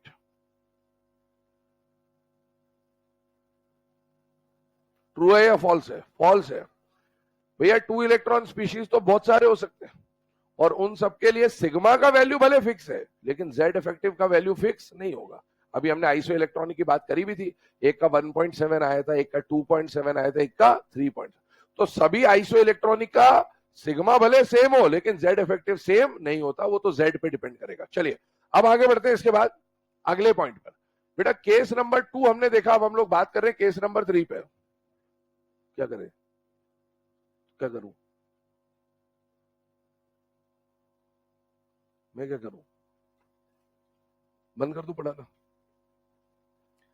Case 3 पे बात करते हैं। केस 3 क्या है? For more than to electron species, for more than to electron species पे अगर हम बात करें तो क्या पॉसिबिलिटीज आती है, ध्यान सुनिएगा। सबसे पहले सिंगल इलेक्ट्रॉन में हम लोगों ने बात करा, that is hydrogen, helium, lithium plus, ये सब सिंगल इलेक्ट्रॉन थे। फिर हमने बात करा हीलियम या लिथियम प्लस या बेरिलियम 2+ की अगर हम बात करें तो ये सब क्या हो गया बेटा? 1 इलेक्ट्रॉन स्पीशीज। ये सब क्या हो गया बेटा? 2 इलेक्ट्रॉन स्पीशीज। अब अगर इसके आगे हम लोग बात करें मोर देन 2 इलेक्ट्रॉन स्पीशीज, तो मोर देन 2 इलेक्ट्रॉन पे चर्चा क्यों करनी पड़ी? क्योंकि उन सब में जो शेल नंबर था, एक शेल में देखो 1 इलेक्ट्रॉन भी एक शेल में आ जाता, 2 इलेक्ट्रॉन भी एक शेल में आ जाता, लेकिन अगर मोर देन 2 होगा तो शेल नंबर भी बढ़ जाएंगे, और जैसे जैसे शेल नंबर बढ़ेगा तो क्या न्यूक्लियस और टारगेट इलेक्ट्रॉन का डिस्टेंस भी चेंज होगा या नहीं होगा बेटा? होगा। और अगर न्यूक्लियस और टारगेट इलेक्ट्रॉन का डिस्टेंस चेंज होगा तो शील्डिंग पे भी फर्क पड़ता है। अब शील्डिंग पे क्या फर्क पड़ता है उसके ऊपर बात करते हैं, ध्यान सुनना। सबसे पहले एक लाइन आपको दिमाग में रखनी है, जो इलेक्ट्रॉन पहले आया उसकी शील्डिंग ज्यादा होती है। क्या बोला मैंने? जो इलेक्ट्रॉन पहले आया उसकी शील्डिंग ज्यादा होती, क्योंकि इस न्यूक्लियस के जीवन में सबसे पहले यही आया था। तो न्यूक्लियस को सबसे ज्यादा अट्रैक्ट करने का, या न्यूक्लियस सबसे ज्यादा अट्रैक्ट करने का जो ताकत रखेगा वो इसी को रखेगा, क्योंकि ये क्लोजेस्ट लिमिट है इसके। फिर जैसे जैसे डिस्टेंस बढ़ेगा, शील्डिंग का अमाउंट कम होता जाएगा। जो पहले आया उसकी शील्डिंग ज्यादा, जो बाद में आया उसकी शील्डिंग कम। इस पॉइंट को ध्यान रखना, ये सिर्फ यहां काम नहीं आएगा, जब हम एसपीडीएफ की बात करेंगे जिस पे एक्चुअल में क्वेश्चन पूछा जाता है आपसे। मुझे बताओ सेम शेल में एसपीडीएफ में से सबसे पहले कौन आता है? एस, फिर पी, फिर डी, फिर एफ। सेम शेल है ना। एसपीडीएफ में से सबसे पहले कौन आएगा? एस आएगा। जो पहले आया और जो सबसे बाद में आया उसकी शील्डिंग सबसे कम, ऑब्वियसली। तो ये कहानी अपने को दिमाग में रखनी है कि भैया जो इलेक्ट्रॉन पहले आएगा उसकी शील्डिंग ज्यादा, जो इलेक्ट्रॉन बाद में आएगा उसकी शील्डिंग कम। मुझे बताइए सबसे लास्ट में क्या एनएच शेल के इलेक्ट्रॉन आते कि नहीं आते? आते। तो इनकी शील्डिंग सबसे कम, उसके बाद इनकी, उसके बाद इनकी और उसके बाद इनकी। इनके लिए स्लेटर ने बोला कि टारगेट इलेक्ट्रॉन पर इसके खुद के शेल वाले अगर कोई इलेक्ट्रॉन पहले आए हुए हैं जो कि इनर में काउंट हो रहे थे, तो वो कितने की शील्डिंग लगाएंगे? 0.35 की। इससे अंदर वाले कितने की शील्डिंग लगाते हैं? 0.85 की। और उसके बाद अंदर कोई भी आ जाए सब 1 की लगाते हैं। ये स्लेटर ने बोला है। इससे आप देख भी सकते हो कि जो इनर इलेक्ट्रॉन है उनकी शील्डिंग ज्यादा, उसके बाद वाले की और कम, उसके बाद वाले की और कम। ये रूल के फॉर्म में हमें यहां पर देखना है, ध्यान से देखिएगा। For more than 2 electron species की अगर हम लोग बात करें, एग्जांपल अभी इसके देखेंगे हम लोग 1 by 1। Shielding by target electron on itself. बेटा टारगेट खुद के ऊपर कोई शील्डिंग नहीं लगाता। Shielding by each nth shell electron on target. बेटा outermost shell, nth shell का हर इलेक्ट्रॉन, nth शेल का हर इलेक्ट्रॉन टारगेट पर कितने की शील्डिंग लगाता है? तो वैल्यू उसका भी मैंने आपको बताया कितना होता है बेटा, 0.35। अब ये वैल्यूज अपने को याद ही करनी है, इसमें मतलब कोई दिमाग लगाने की जरूरत नहीं है। Shielding by each n-1th shell electron, n-1 में मतलब पेनल्टीमेट शेल का हर एक इलेक्ट्रॉन कितने की शील्डिंग लगाता है? 0.85 की। उसके बाद अगर उससे और अंदर शेल में जाते, प्री पेनल्टीमेट या उससे भी अंदर वाले शेल में जाते, तो इन सब का जो शील्डिंग का वैल्यू है वो कितना है बेटा? 1। रूल नोट करिए इनको।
ये यही है वो।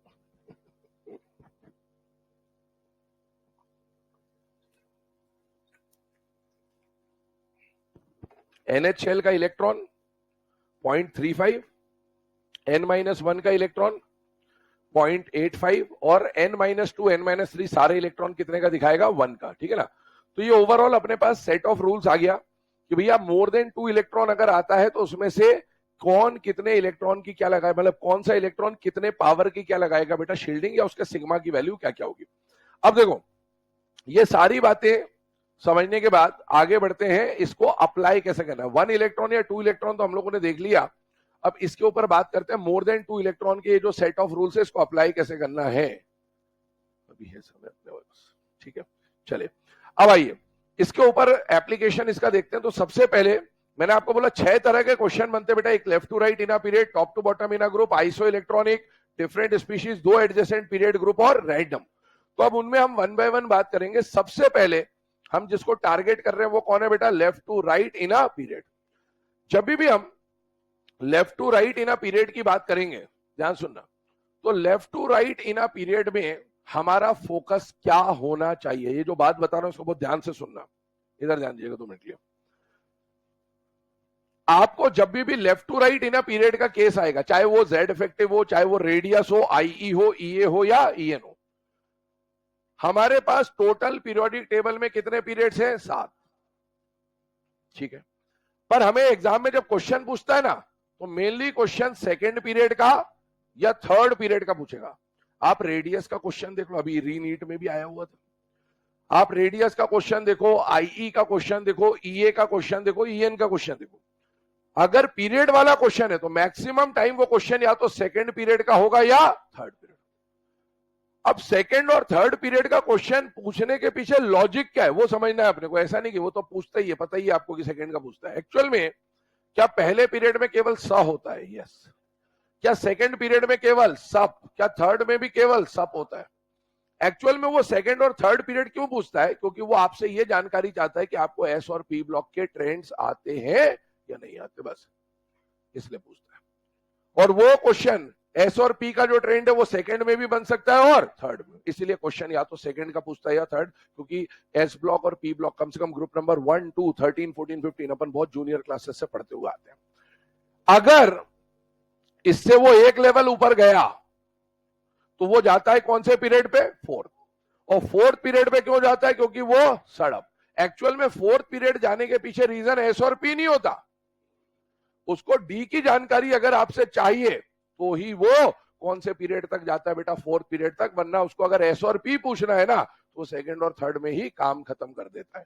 और डी में इसलिए हम लोग फोकस करेंगे क्योंकि हमारे सिलेबस में 3D series scandium to zinc बहुत बार मल्टीपल टाइम पूछा जाता है और उसी के बारे में मेनली क्वेश्चन पूछते हैं। तो हम जब भी पीरियड की बात करेंगे, हमारा target mainly second period, third period और फोर्थ पीरियड होगा। यहीं से आपको 99% ऑफ द टाइम पीरियड के क्वेश्चन देखने को मिलेंगे, हर टॉपिक में ये आएगा। आइए इधर स्टार्ट करते हैं। सबसे पहले हम लोग सेकेंड पीरियड को टारगेट बनाते हैं, है ना। यहां पर अपन सारे पीरियड नहीं पढ़ेंगे, बस एक एस और पी जब हमको पढ़ना है तो एस और पी के लिए मैं सेकेंड बता दूंगा, तो वही काम किसमें हो जाएगा? थर्ड में। तो मैं सेकेंड आपको बता दे रहा हूं। सेकेंड पीरियड की जब हम बात कर रहे हैं तो एस और पी ब्लॉक आता है। बताइए सेकेंड पीरियड के एलिमेंट कौन है? लिथियम। फिर कौन है? बेरिलियम। फिर कौन है? Boron, carbon, nitrogen, oxygen, fluorine, neon. ये एलिमेंट्स है।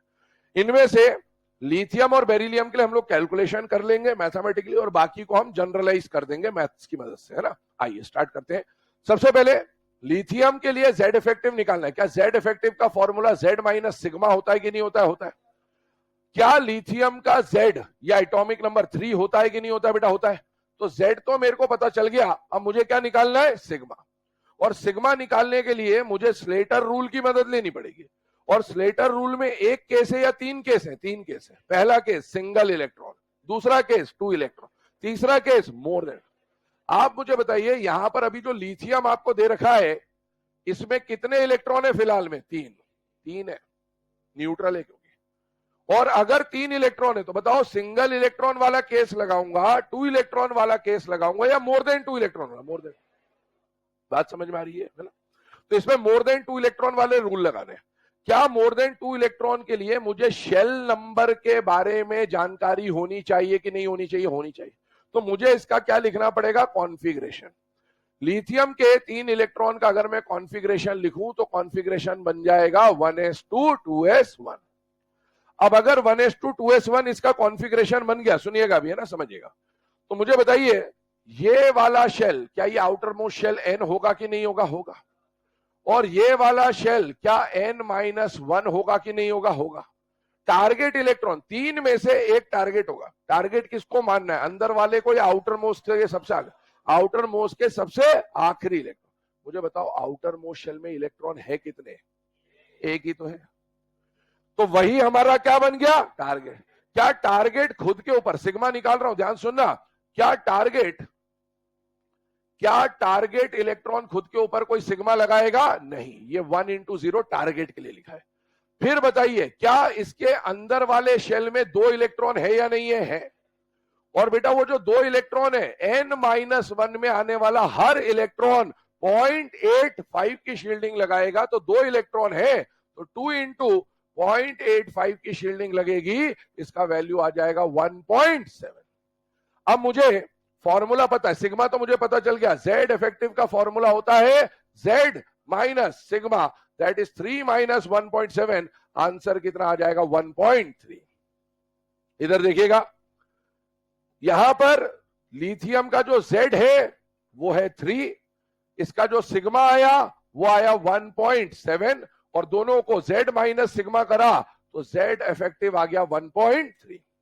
आते हैं बेरिलियम पे, एक बार फटाफट इसको भी सॉल्व कर देते हैं। बेरिलियम का एटॉमिक नंबर जेड कितना है बेटा 4।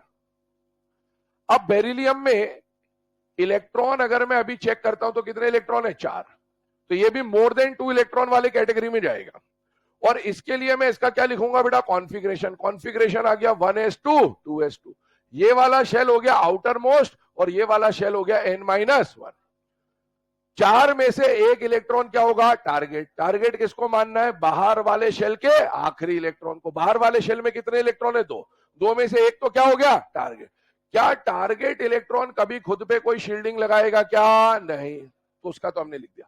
पर क्या 2 में से एक को तो टारगेट माना, पर क्या एक इलेक्ट्रॉन अभी भी बचा है और वो लगाएगा शील्डिंग। तो बेटा n का जो एक इलेक्ट्रॉन होता है वो कितने की शील्डिंग लगाता है 0.35 की। अभी 2 इलेक्ट्रॉन के बारे में बात हो गई, इनर शेल पे आइए, n-1 में कितने इलेक्ट्रॉन है 2, और n-1 का प्रत्येक इलेक्ट्रॉन 0.85 की शील्डिंग लगाएगा। इसको जब आप सॉल्व करोगे तो 2.05 आएगा। और आप जब z effective is equal to z minus sigma लगाएंगे तो 4 माइनस 2.05 सॉल्व करने पर 1.95 विल बी दी आंसर। आइए देखिएगा, सिग्मा का वैल्यू कितना आ रहा है बेटा 2.05 और यहां पर वैल्यू आ रही है 1.95। अगर इन वैल्यूज के ऊपर बात करें, चलो एक काम करो इतना लिख लो अभी पहले, ट्रेंड है ना, फिर उस पर कल आगे